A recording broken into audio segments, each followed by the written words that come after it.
Gold Trails and Ghost Towns with Mike Roberts and Bill Barlee.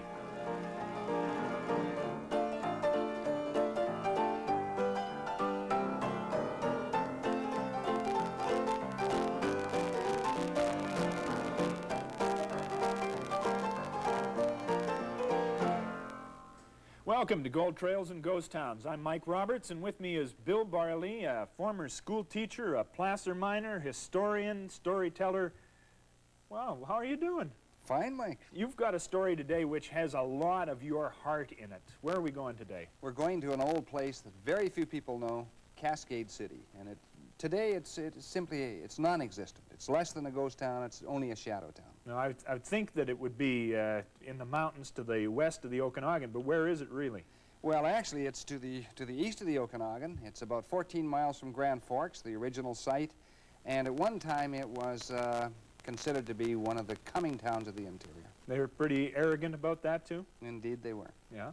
And why do you have this particular interest in Cascade City? Well, partly because I spent much of my boyhood, that is, my young boyhood, from the age of about 5 right up to about 11, in the area. And my grandfather had a general store right in the town. When everyone else was gone, he was still there, running a general store from essentially a ghost town. Do you remember were all the buildings there? Was it like the town just left over, or were some of it gone by that? When I was a kid, most of the town, this was the late 30s and early 40s, Mike, most of the town was gone. There were some buildings on Main Street, but the big main business section had disappeared. It had vanished. So it's wonderful to have those pictures that you remember in your mind when we consider some of the things we're going to talk about today. See them as clearly now as I did 45 years ago. All right. Going to take a break here, but we'll come back in just a second to take a look at Cascade City, a city in the Boundary Country, and it's one of those amazing places. We'll discuss it in just a second.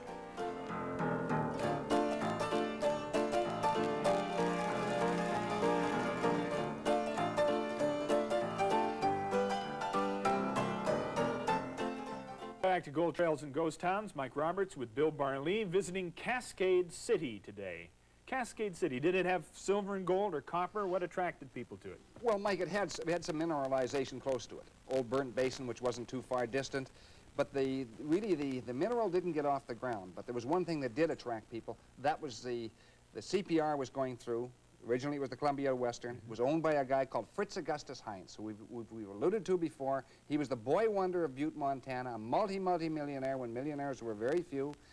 He was in his 20s, and he decided that Cascade had enough water power in the Kettle River Gorge to make it pay. So hydropower in Canada, that's what attracted him. That's right, and this is a picture of the Cascade Gorge, and indeed, he felt that it would be the right site for a smelter, but this was 1898, and so in 1898, on the strength of his projections, they built the powerhouse, and there you see the powerhouse and the Cascade Gorge to the right, and that building is still standing today. I think I seem to remember seeing it. Sure, and then you see one of the pipes coming down to the powerhouse, and we used to slide down that when we were kids. The one for generating the power. That's right.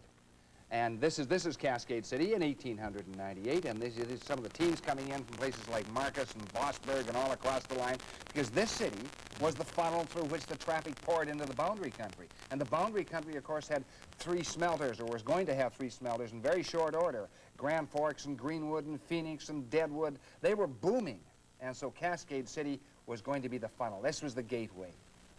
I didn't think that they had such things as service centers in those days, but obviously Cascade made a go of it. At 1,000 people, and this is a map that I drew some years ago of the main part of Cascade, showing the Columbian Western, which eventually became the CPR because Fritz Augustus Heinz sold out to the CPR, and then you see the main street is on the top. Actually, the First Avenue is on the top left-hand corner of that map, and that was the big street in Cascade at that particular time.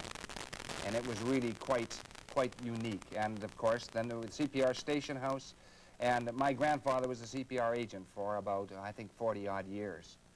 And Fritz Augustus Heinz got it all cooking. He got it cooking, then sold out to the CPR, and there's Cascade City, probably about 1899, just before the fire ripped through the town. So fire played a role in Cascade City, too? Yeah, it did, Mike. When they realized that Fritz Augustus Heinz was not carrying through, he'd sold out his holdings, so therefore probably the smelter plan was going to be abandoned, and indeed it was. So that was 1898. Cascade at that time was booming, 1,000 population. 1899, the businessmen realized that this town would not last. So they burned down the town, essentially, to get their fire insurance, and didn't do a good enough job in 1899, so they burned it again in 1901. And with the fire of 1901, remember there were 12 hotels, mainly along First Avenue in Cascade, and they virtually disappeared. First Avenue was a vacant street. It was just a smoldering ruin. Did the insurance companies know about the the general plan afoot here? I mean, this, for you to say it that boldly leads me to believe that there may have been somebody charged with arson or something from this. They tried to prove it, but they were unsuccessful in their endeavors. So it boomed in 98, 99, and gone by 01? Virtually gone, except for another section of town, which was Main Street. So First Avenue, the main business section, was gone. Main Street limped on for another almost 50 years.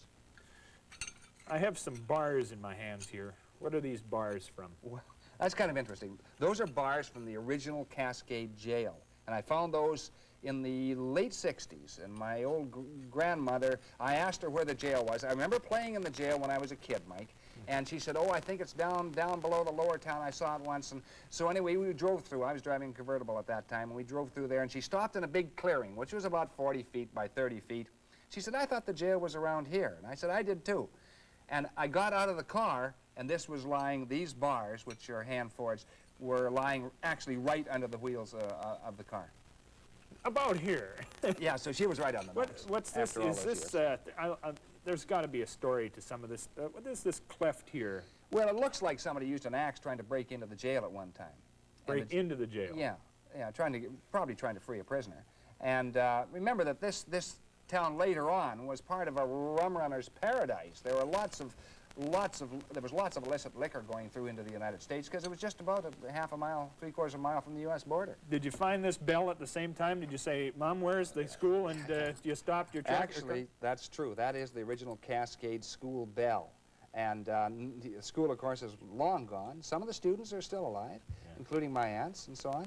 And that's one of the few mementos from Cascade City. I'll restrain myself from ringing the bell at this time. And there's a wonderful tea box out here. How do you pronounce Mazzawati? Mazzawati, just like that. And that came from my old grandfather's general store. And you see, I was rather fortunate, Mike, in this town, in that I was brought up in this town, and my grandfather had the big general store there, and he served the various areas all the way around, including Christina Lake. And when we walked up the old Main Street, which was essentially a forgotten street, there were still a few places standing. And right across from my grandfather's general store was an old building called the British Mercantile. And he used it as a storage building. And we were kids of 8 or 9 years old. And I remember looking into the window of that old building, and the cobwebs were hanging down, and there was dust inside, and the boardwalk was gone. And he just closed the door. He probably didn't even keep it locked half the time. That was the type of area it was. And everything was in there. The old pitcher and basin sets, and then the coffee mills, and all the equipment from the old days, which had simply been left. And my grandfather was gradually selling this stuff out. In fact, in the 40s, the Americans were coming across the line and picking up 7-piece pitcher and basin sets for $4 and $5 and $8. Just stuff that had been in stock for some time. In stock since the late 1890s, the early 1900s. Okay. Who's this man Ritchie? Well, he's my maternal grandfather, and R.G. Ritchie, and this is his general store, and there he is out front on the left-hand side. And my aunts are there up on the, I remember walking through that general store many, many a time, and it had the smell of a general store, the old oil that you smelled in the general store. It was quite a fascinating building. My late mother and my aunts were there. And this is a picture of my grandfather and grandmother in the early days in Cascade, when Cascade was still kind of on the rise. It was still a boomtown. Now, it looks, is this a whole photograph or just a photograph of faces? No, this is a whole photograph. This is all of them sitting there. Yeah. What a fine piece of work. As a matter of fact, the photographs we're taking a look at today, many of them shot by your family. Yes. I think about half the photographs were taken by members of my family. The photos we're looking at today. Your grandmother looks like a woman that was stylish, you know? Well, yeah, she was a Holmes of Ottawa and came from a fairly wealthy family. My grandfather didn't. He was a meat hunter and a kind of a scout for the CPR, so there was a kind of a difference in background there, most definitely. Some aristocratic ladies found themselves in the wilds of British Columbia. Yeah, indeed, that was the case in this particular instance. Romance? Yeah, I guess. Big family? Yes, big family, sure. Yeah. What a great thing to realize is in your background there. Yeah, it was kind of fun. It was an interesting town, and I think that's where probably where I got my first initial interest in the Old West and the ghost towns of the Old West, because some of that obviously brushed off when I was a kid. Yeah. You mentioned the railway coming in very early. I mean, yeah. Fritz Augustus Heinz he was involved in railway business. Sure. So it's still a factor in this town. Well, yes, it was for many years, and my grandfather was the CPR agent in the town, and it was, you know, it was a going concern. It became from the Columbia and Western, it became the CPR, and eventually it was little more than a whistle stop for many years. Mm-hmm. And indeed, when my grandfather was the agent, there wasn't really very much to do. This is a photograph of the old BC Hotel owned by the Bertois family, and this was down towards the end of Main Street, and they owned two hotels, the BC Hotel and the Cascade Hotel, which was just across the street, and they were quite an interesting family. This is, of course, one of the high points of Cascade. This is shows the old Cascade Record, which was the original newspaper in the town. Very difficult to get copies of that now. Of course, didn't last very long. And there are some of the coins that I picked up in the town itself. Now, we also have a tray full of coins here, yeah. Plus some gold rings and so on found in the town. When did you find these? Well, it was funny, Mike. The Americans came into this town and virtually combed First Avenue.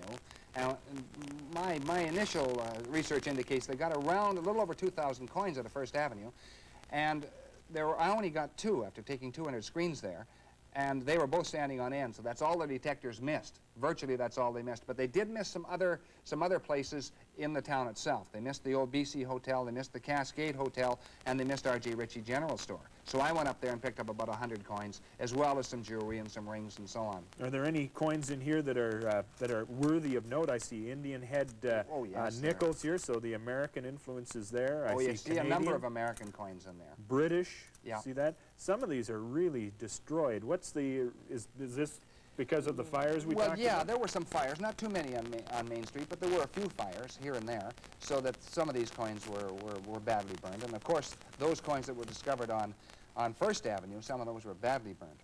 Yeah. Well, the old nickels, the little tiny nickels that used to be. Sure, found lots of those. Some of those, Mike, which was really strange, I actually picked up about 7 of those right on the surface of the ground in front of the BC Hotel. And just where the original corner door had come in, and that was the first time I'd walked in there for many, many years, and I walked in there and looked down, and here were 6 or 7 old coins, American and Canadian, lying right on the surface of the ground, which is, you can't do that today, but you could do that, that's a treasure hunter's 20 years dream, ago. Eh? Oh, sure. What's this? This is a nickel, but it looks like it's brown. It's an Indian head. Was this one of the old... That's one of the American coins, and that's just oxidized, That's actually. just oxidized. Yeah. Okay. So you found these in the 60s? Yeah, late 60s and early 70s, Mike, yeah. What's this? This looks like a lead slug. That's a custom seal. And remember that, there was a lot of rum running, so they had to watch the shipments coming in on the CPR, and that's one of the seals that was found actually in one of the hotels. Is the fact that it is not broken officially any significance? I couldn't tell you, Mike. I didn't trace it back. All right. So these were found in the 60s. Yeah. The Americans already had beaten most Canadian treasure hunters there by 10. We always seem to be sort of 10 years behind this. Not always, but we are in a considerable number of towns. They had machines that they were using in the late 50s and early 50s, actually after the Korean War, and sweeping some of the Canadian towns. And so by that time, Cascade was really on the decline. This particular building we see in the foreground was Laurel Ridge, owned by the Stalker family. We used to call them Auntie Stalker and Uncle Stalker, and they had been very, very wealthy people in Spokane. And this was before the Depression of 1893, being high up in Spokane society, she had entertained all sorts of very extremely wealthy people in the same sort of milieu she was you know, residing in. But the Depression of 1893 broke him, and all he was left was the Cascade town site. So she actually went to work as a maid for some of the very women she had socialized with for many, many years to pay off their debts. And they eventually did pay off practically all their debts, and he was supposed to make the big comeback in Cascade City. He never did. And Cascade City continued to slip from that day on, and really from 1903 on. What an amazing woman. I mean... She lived to be 100. She was really quite a remarkable individual. And to have that much honor. I mean, honor overwhelmed pride. Oh, certainly, certainly. It didn't bother her a bit. She felt that was a debt of honor. She would have to pay off that money because they actually owed it, despite the difficulties. Anti-stalker. Yeah, anti-stalker. 1893 Depression dumped them. Yeah. So what is left in Cascade? A few foundations here and there. That's the foundation of the old Cascade Hotel, and just across the street is the partially filled foundation of the BC Hotel, and you can see, if you look very carefully, where my old grandfather's general store was, right in the edge of the golf course. The old CPR station is gone, and but you know, the powerhouse is still down there, Mike, and the Kettle River still flows through that gorge, and beyond the powerhouse, across the bridge and up on a little ridge up there, very, very hard to see, is the old Cascade Cemetery. So the whole area is kind of steeped in history, and I've made some kind of interesting discoveries close by. And we'll talk about them when we come back from this break. Yes. I had a feeling that silver would enter this sometime or other, and we'll get to it right after we hear these words.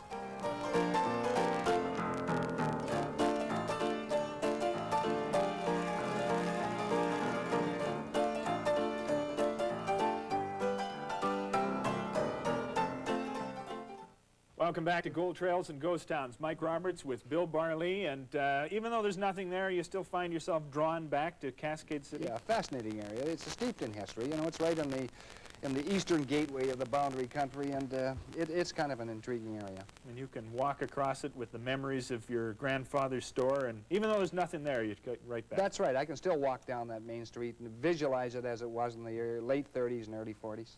Well, you found the coins, you say, about 1960. Late 60s. Late yeah. 60s.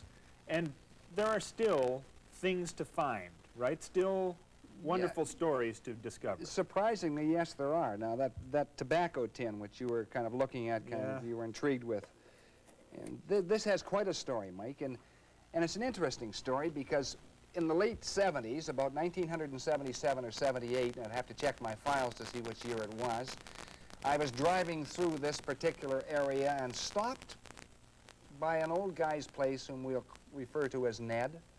And he was standing in the yard, and he was talking to a neighbor of his. Now, first of all, I knew this man for many years, and I'd purchased a number of items. He was kind of a pack rat. He collected everything from that country, and it's a good thing he did. And I'd purchased a number of items from him, and so I decided, I saw him in the yard, so I put the brakes on, and I called over, and I said, "Hey, Ned," I said, "have you got anything for me?"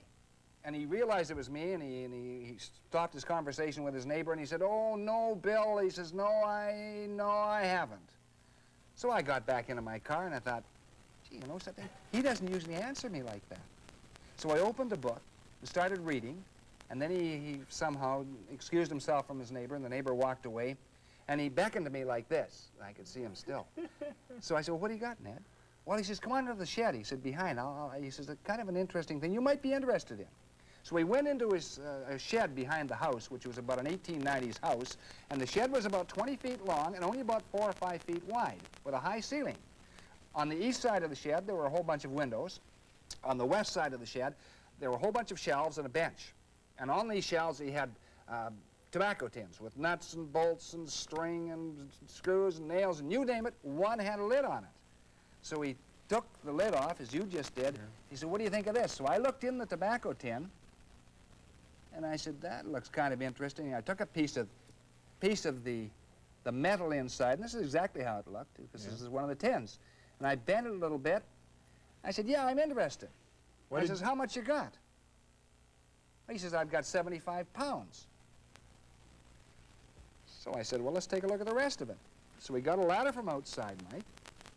little short ladder, put it up into this hatchway into the ceiling with a flashlight. We both went up the ladder, and as I peered over his shoulder, he shone this flashlight in the attic of this little building, and there were about 12 or 14 of these tins. So he handed them down to me. I put them down on the bench below, and I opened up about 3 or 4 of these tins, and that's all. And the same sight greeted my eye. So what I was doing essentially was an eyeball assay. What did it tell you when you went to bend this? What did you discover about it? Because some of it will bend. That's right, but the average lead bends a lot easier than silver. Yeah. So therefore, I was kind of checking my assay, and I'm not that well versed in hard rock, but I have a reasonable passing knowledge in it. And so I thought there was a fair amount of silver in this particular ore. I was guessing. Because this is not bending easy. That's right. It doesn't bend easily. So I said, well, okay, I'm interested, Ned. I said, what do you want for it? He says, I want $1,000. Which, at that time, you see, silver was only about $4 an ounce. So I thought, well, yeah, okay, he's going to have $1,000. And I knew I'd have to have it refined, so I said, I opened 2 more of the tins, looked in them, and I said, I'll give you $1,350, which was $350 more than he asked. Why? Well, that's precisely what he said. Why? He said, why? And I said, because I think there's more silver in there, Ned, than you think there is. And therefore, if there is, I don't want you whining, so I'm giving you a little extra. And I said, he said, no, he says, all found for me. He said, I got it behind the assayer's office wall when I wrecked it. And he said, that's a deal. So I gave him $800 cash, which I had in my back pocket, a check for $550, bundled this stuff into the car, and took off through the boundary country and got up to Greenwood. Got to Greenwood, decided I'd take a look at another one of these tins, and did take another look at one of these tins, and found that it looked a little more like lead, so I started having some misgivings. But with this guy, a deal was a deal, so I was stuck with it. Went over to Anarchus, down into Vesuvius, opened another tin, looked at, was convinced it was lead. Finally got up to Okanagan Falls, took in a handful of this stuff into a guy called Herb Bond, who was an old friend of mine. And he owned the rock shop in Okanagan Falls, and I said, Herb, what do you think of this? He said, it looks pretty rich to me. I said, how can you tell? He said, well, he says, I'll put it on the burner, and we'll turn up the heat, and silver, he said, melts at 1,761 degrees Fahrenheit or something like that. And he said, if it goes above 1,100 or 1,200 degrees, there's a high percentage of silver, you're going to do all right on it.